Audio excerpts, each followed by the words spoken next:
welcome to our Committee on Transportation.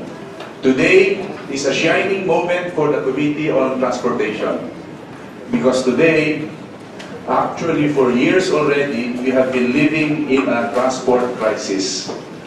We in the government know the familiar story. The state of our transportation cannot keep pace with the demands of our society and economy, and government efforts time and again fall short.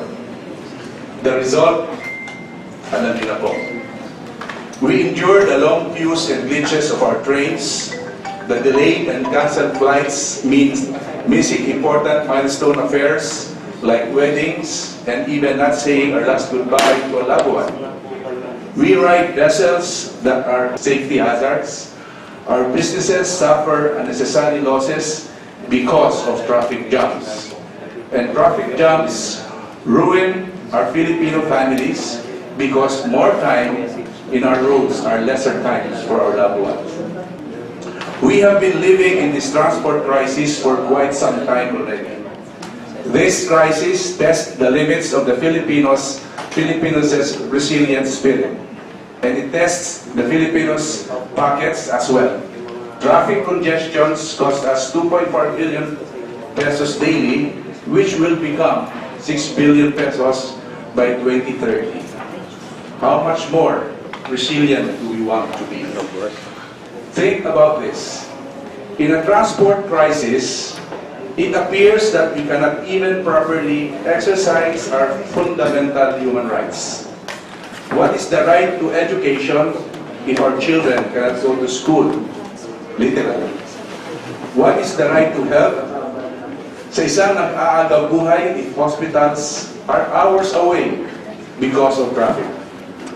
What is the right to life with unsafe and uninsured land, rail, and maritime vessels? With traffic jams, what are economic rights for? What is the right to freedom if we cannot fully enjoy this right? As long as man is bound by time and space, transportation will always be a fundamental concern for us human beings. The right to move, thus, is a fundamental right. Regrettably, this right is not fully enjoyed now in our country. As the public servants that make up the Committee on Transportation, I repeat, this is our one shining moment. We are given the opportunity to effect change. Millions of Filipinos rallied behind the cry that change is coming. We are called to be part of that change. Our President is taking the mandate to lead our country toward historic societal changes. Let us, in the Committee on Transportation, have the political will to do our part in the area of transportation. Pasa-pasa at patong-patong na ang transport problems natin. But still, we can do something. What is the power vested on us by the people to effect change? The Committee on Transportation has the jurisdiction on all matters relating to land, rail, sea, and air transportation. We have the duty to deliberate all transport-related measures, perform oversight functions over all transport agencies, and conduct ocular inspections of all transport systems and infrastructures. We can take this duty seriously to make an impact in our transport sector. During the 16th Congress, we have taken this job seriously and tried to be the best that we can be. Now, as we look back, we do not regret doing so. For if the Committee on Transportation is working hard, we can bring about that change that we have been praying for. A transport system that will uplift the lives of the commuting public, even employees of the transport agencies. In order to have a benchmark on what to surpass in terms of doing the duty of the committee, allow me to show you in a short video the accomplishments of the Committee on Transportation of the 16th Congress.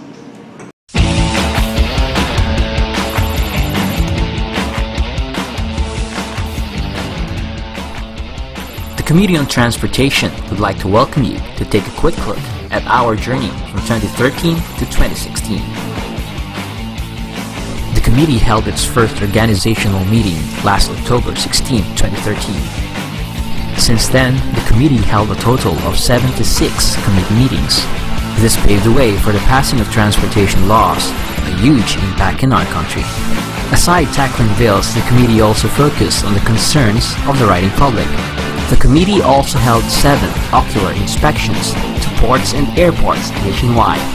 The chairman's State of the Committee address detailed the accomplishments and directives for transport agencies to greatly consider. To all our partner agencies, thank you very much for actively participating. This is the Committee on Transportation. In other words, if there is any reason why we are here, it is because we are serious in our responsibilities, sincere in helping you, and earnest in ensuring a reliable, convenient, and accessible transportation system for the riding public nationwide.